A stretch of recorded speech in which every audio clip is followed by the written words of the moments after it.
บายดีทุกคนที่กำลังติดตามมักส้มยินดีต้อนรับเข้าสู่ช่องอาคาน้อยเนาะตอนนี้เราอยู่กับช่องอาคายามีตามหน้าจอเลยเข้าไปกดติดตามให้แด้เพราะว่าคือขอ50,000 ซับยังบ่ได้จักเถื่อยังประมาณจักร้อยยัง200ประมาณ200ก็สิฮอด50,000 ซับเลยเด้อของเสาคูเนาะอย่าลืมเข้าไปกดติดตามหน้าจออย่างที่บอกไปเนาะวันนี้เฮามาเฮ็ดหยังเสาคูมาลงคลิปนี่เนื่องจากว่าเฮานอนอยู่สวนเด้อเฮานอนอยู่สวนแล้วก็มันบ่มีสัญญาณนะต้องได้ขึ้นมาพี่เห็นบ่ ขึ้นมาตูบแล้วก็มันจะเห็นเมืองพี่ทุกคนเนาะพูนที่จริงเฮาอยู่ห่างจากเมืองบ่ไกลปานใดเนาะห่างจากเมืองประมาณเท่าไหร่วะตามมาฮอดสวนของประมาณ7 กิโลแต่ว่าเฮาออกมาจากสวนนี่ต่อมาจากบ้าน3 กิโลไปฮอดพุ่นน่ะแต่ว่าประมาณห่างกันประมาณ7 กิโลจากเมืองพอดีเห็นลักสัญญาณอยู่พูนแล้วมันมีสัญญาณเนาะแล้วก็ไฟเฮาก็มีโซลาร์เซลล์อยู่สวนเด้อถ้าว่ามื้อใดฝนบ่ตกเฮาก็ได้ใช้คือบ่ได้ใส่บ่ได้ใส่ไฟเลยถ้ามื้อใดฝนตกนะมื้อใดฝนบ่ตกแล้วมีไฟใช้สบายเนาะชิวๆก็เลยว่ามาลงคลิปนี้พระอาทิตย์กำลังจะตกดินพี่น้องเอ้ยพอดีเฮาอยากเห็นวิวงามๆก็เลยว่าถ่ายให้ FC ทุกคนได้เบิ่งกันเห็นบ่โอ้ YouTube นี่สุดๆไปเลยตอนนี้รู้สึกว่านี่ชาวบ้านเขากำลังย่างกลับไปภูฝากนั่นเดินสัญญาณตัวนี้เลยเต็มอยู่นี่ตอนนี้สาวครูกำลังลงคลิปบูฮู้ว่าเพิ่นลงคลิปอย่างเดียวที่ได้เห็นนะครูเนาะเดี๋ยวติดตามไปเด้อติดตามไปเรื่อยๆทาง2อาคายามีแล้วก็2อาคาน้อยน้ำอย่างที่บอกไปแหละเป็นวิวงามๆก็เลยว่าเฮาแบบว่าเป็นกันไลฟ์สดเนาะที่จริงบ่เป็นไลฟ์สดแล้วก็เป็นถ่ายเป็นอันนี้แหละแล้วก็ลงเลยยาวๆไปเลยบ่ตัดต่อเลยบ่าวจะให้เห็นรวมกันไปแบบนี้นะทุกคนเป็นจังได๋สกูมาฮอดมาพี่ได้จักมื้อละมื้อที่1ฮะมื้อที่10เท่าใดหรอ14วะวันที่มื้อนี้วันที่14บ่ประมาณ14เนาะมื้อที่15มื้อนี้วันที่14ว่า15บ่แน่ใจย้อนว่าเฮามาอยู่ในสวนเลยบ่ฮู้ว่าวันที่เท่าใดละวันที่เท่าใดเบิ่งดูเอาเบิ่งเทิงซะเอาบ่จือวันที่วันที่14วันที่14เลยทุกคนเดี๋ยวคลิปนี่ก็สิออนเดี๋ยวเป็นกันคือไลฟ์สดเนาะอย่างที่บอกไปแต่ว่าเฮาสิลงไปแบบยาวๆเลย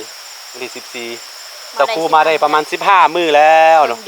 มากับเบาเตยเขาซอยมึงสิงตอนนี้เรากลับก่อนแล้วคือตั้งแต่2คนนี่มาฝนตกตลอดเนาะ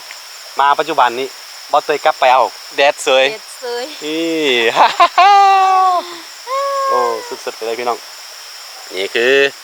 มื้อนี้เฮาสิล้มกันเรื่องหยังสักครู่เรื่องดีสักครู่อยากล้มเรื่องหยังล้มให้ FC ทุกคนฟังนี่เฮาฮู้จักกันมาได้จักนั่นละจักปีละ2 ปีปลายเด้อทุกคนเด้อถ้าผู้ใดจำได้เนาะคลิปแรกๆที่เราพบกันก็คือสาวครูพาไปเที่ยวธาตุเสียงตึงแม่นบ่พระธาตุเสียงตึงเมืองสิงห์เด้อสาวครูเป็นไก่แล้วก็พาเฮาไปเที่ยวขี่รถจักรไปนั่นแหละครั้งแรกที่เราพบกันแล้วก็บ่ได้เป็นแฟนกันเนาะตอนนั้นเนาะเป็นเพียงแต่คนคือสาวครูเคยติดตามเฮาแล้วก็เฮาก็ฮู้จักสาวครูแบบห่างๆอย่างที่บอกไปที่จริงเป็นสาวครูเป็นมูเนาะเป็นมูเพื่อนของน้องไซเนาะน้องไซน้องฮักเฮาเนาะก็เลยว่าฮู้จักกันแล้วก็เคยเห็นผ่านๆตอนสมัยค่อยอยู่เวียดนามแล้วกลับมาพักอยู่หลวงน้ำทาแล้วก็พอดีเสาคูเฮียนสังคูอยู่หลวงน้ำทาหั่นเนาะเฮียนสังคูแล้วก็อยู่ต่อหน้าประตูโค้งเขาจะมีตู้ ATM เนาะเฮาไปกดเงินอยู่หั่นแล้วก็เห็นแวบๆเทื่อนึงเนาะบ่ได้ทักกันไปว่าเย็บดินกันไปมาแล้วก็หลังจากนั้นผ่านไปประมาณจักปีกว่าสิมาฮู้จักกัน2016ไอ้เห็นน้องตอนนั้น16 17 18 19สาวผ่านไป5 ปี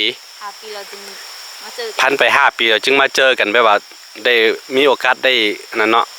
แต่ว่าก่อนสิมาเจอกันอีกประมาณ 2-3 เดือนเฮาเคยแซดลิ้นน้ำแบบเคยแซดลิ้นน้ำเพราะว่าแบบอย่าเห็น YouTube เด้สาวคู่แซดมาหาเด้อบ่ได้แซดจีบเอาที่จริงสาวคู่แซดน้ำจีบนี่คือที่อันนี้คือคลิปตัวนี้คือชื่อว่าใครตามจีบ ไผ่ก่อนเนาะแล้วว่าสาวคู่ ที่จริงสาวคู่ประจีบเฮาก่อน จีบเด้อ อ้าว เป็นการที่ทักแบบว่าทักไปถามว่าอย่าเห็น YouTube หั่นนะ เห็นเพิ่นเห็นไออันเนี่ยก็ไออะขน้อยเฮ็ด YouTube แล้วก็เขาก็อย่าเฮ็ดนำหั่นนะบ่แม่นว่าสิได้เนี่ยก็บ่คิดว่าสิมีรายได้อหย่างใดตอนนั้นนะมันว่าลงไปแบบอย่าเฮ็ด YouTube ไว้เพื่อเป็นความทรงจำอีหยังประมาณนี้แหละอย่าเก็บรูปอีหยังอย่าเก็บวิดีโอที่ในการใช้ชีวิตแล้วก็มื้อหน้าค่อยมาเบิ่ง ผ่านไปหลายๆปีแล้วเขากลับมาเบิ่งอีกเทื่อนึงเขาจะเห็นว่าการเปลี่ยนแปลงของใบหน้าเป็นอย่างหลายๆเรื่องเนาะวิถีชีวิตเลยเป็นการใช้ชีวิตเป็นอย่างมันเปลี่ยนไปทำใดหั่นนะ แม่น ก็เลยว่า ทักมาเลย ทักหาแล้วก็ถามเกี่ยวกับการเฮ็ด YouTube ว่าต้องเฮ็ดแนวใดอีหยังแดต้องพันอีหยังแดเฮาต้องเฮ็ดแนวใดเฮาต้องไทยแนวใด เพราะที่จริงบ่แม่นแต่ตัวนี้เพิ่นเคยบอกว่าเพิ่นหลงฮักเสียงเฮา แม่นบ่ คลิปที่เป็นหยังก็อันแบบว่าคิดว่าสิเฮ็ด YouTube ก่อนย้อนว่าเห็นไอ้อันหยังก็เห็นไอ้ลงคลิปไว้คลิปนึงอันนั้นก็บ่เห็นอยู่ในอัน YouTube ดอกเห็นอยู่ใน Facebook อ๋อเห็นเขาแชร์กัน เห็นเขาแชร์ไว้แล้วก็คือสิแม่ไอ้ลงไว้นี่แหละ อือฮึ ลงยูเพจไว้แล้วก็ฟังเขาไปฟังแล้วก็แบบว่าลงฮักเสียงเลยเสียงมันคือหวานแท้ยัง ชีวิตจริง ชีวิตจริงเอาบ่คือกันเลยอะ ว่าไป เสียงหวานเกินแล้วก็ อืม ไปฟังแล้วก็แบบเพิ่นหั่นน่ะฟังหลายๆรอบได้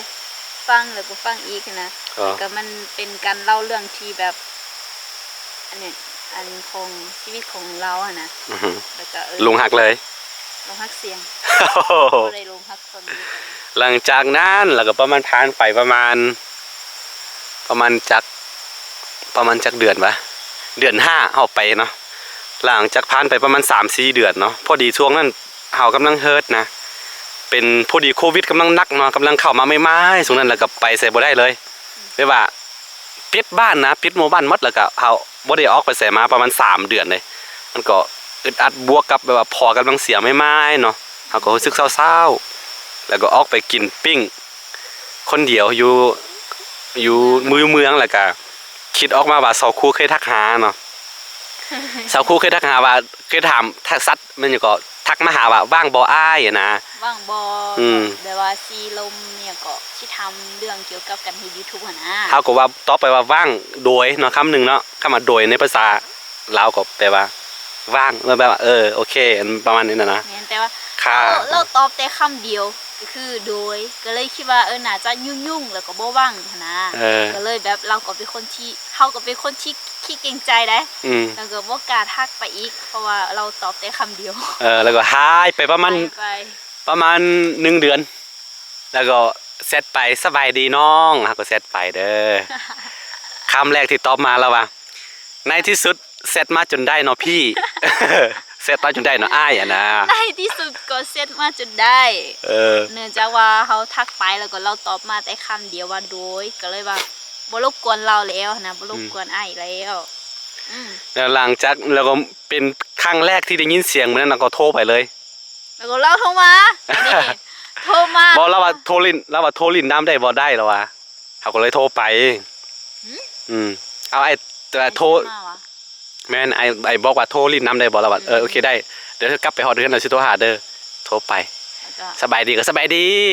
หลังจากที่โทรมาเลยแหละลืมโลกมื้อนี้ บ่นี่สิบ่ให้ฟังลมแล้วก็มื้อนั้นเนาะมื้อที่เฮาโทรล้มเสาคูนั่นแหละบอกว่า เดี๋ยวพรุ่งนี้จะไปหานะ โทรมาแล้วก็บอกว่ามื้ออื่นสิไปหาเด้อสิไปลินหาสินะ มาลินแม่เว้าแบบเป็นเมียก็เป็นมารยาทหั่นนะ มารายาทวันนี้ ส่วนแบบเป็นมารยาทแท้ก็บ่ได้คิดว่าสิมาแท้ๆได้ ก็เราตอนแรกเราคิดว่าเฮานี่เว้ายอกเนาะ แล้วก็คิดว่าเว้าหยอก เว้ามวนๆซื่อๆที่จริงบ่ได้มาหาแท้ดอกแต่ว่า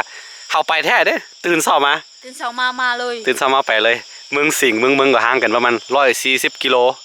ที่จริงถ้าเป็นทางปูยางก็ชิวๆแต่ว่าอันนี้ต้องใช้เวลาอย่างน้อยก็ 4-5 ชั่วโมงเนาะถึงจะฮอดนะ ตอนนั้นคือทางแบบขี้ตมแฮงเนาะ ฝนตกแหละ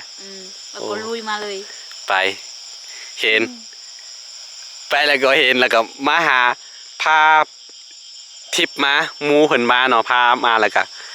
คิดว่าสิชวนกินข้าวกินน้ำก็บ่ชวนเลยทั้งที่เป็นเจ้าภาพนะ คิดว่าอัน เป็น นี้ ความที่ไม่ว่าจามได้เลยเนาะ บ่ได้กินข้าวไปหาสักครู ครั้ง อัน แรก นี้เป็นคนขี้อายคือ แต่ละคนหัวเลยเป็นคนขี้อายสุดๆแล้วก็คิดว่ามื้อนั่นคือข่อยก็บ่ได้กินข้าวไป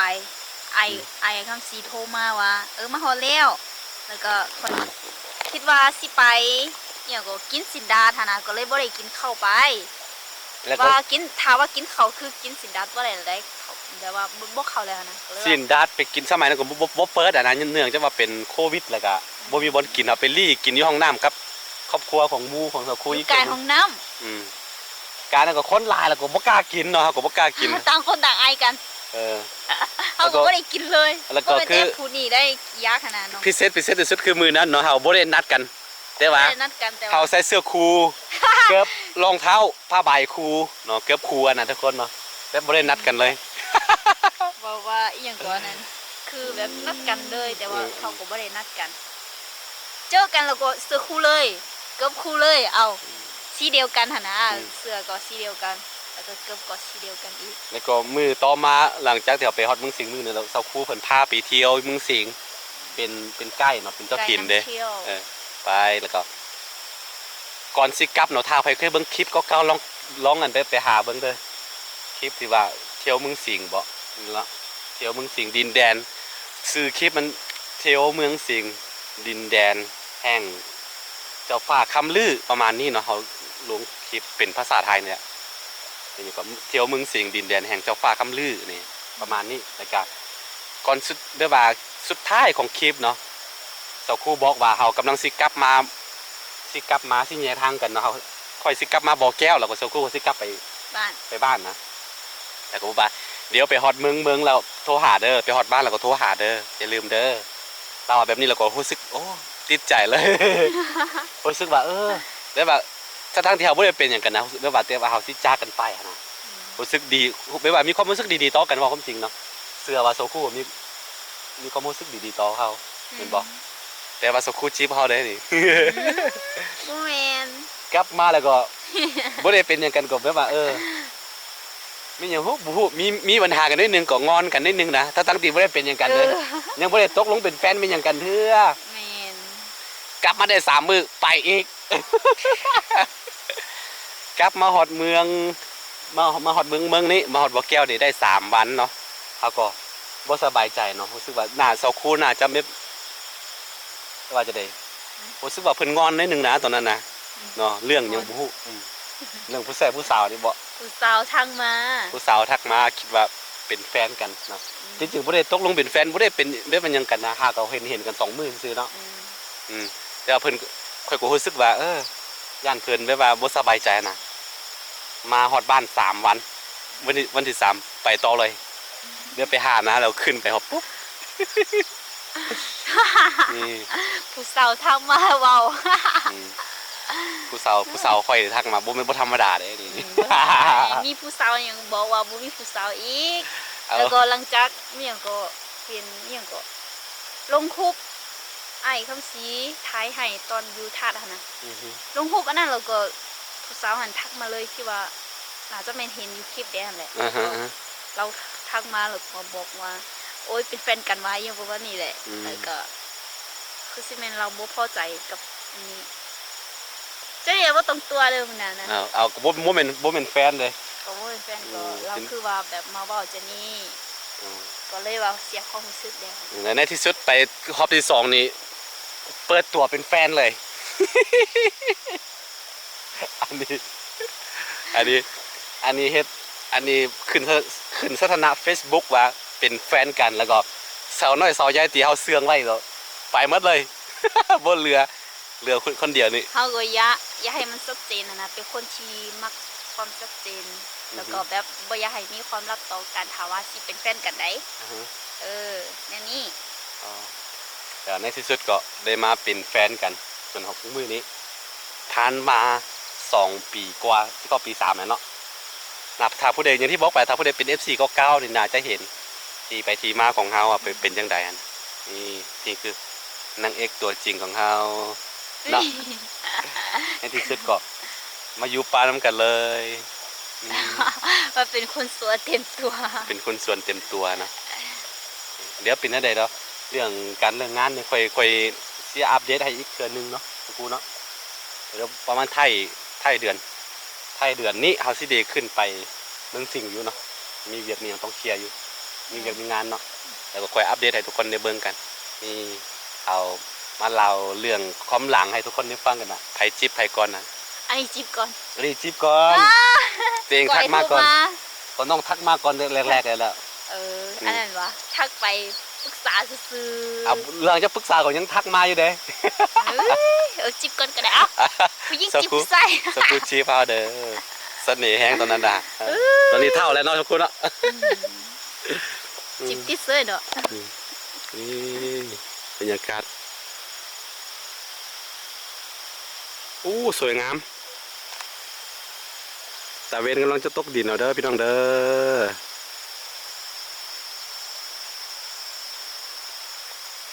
สัญญาณก็ค่อนข้างซ่าเนื่องจากว่าฝนถล่มมาหลายมื้อเนาะ ลงไปหลายอาชีพเติบเดี๋ยวนี้ก็ได้ กว่าสิได้คลิปหนึ่งเนี่ยต้องใช้เวลายังได้ก็2-3 ชั่วโมงเด้อมาดังผ้ายุงกัด ยุงกัดเราเดี๋ยวนี้ โอเคทุกคนประมาณนี้เนาะเอามาอัปเดตมาเป็นอย่างก็มาโล่มาล้มกันแบบว่าตามภาษานี่แหละเนาะเรากำลังแล้วก็หัวกันแบบว่าเพลินๆดินเนาะโอเคสบายดีทุกคนไปเด้ บ๊ายบาย อ่า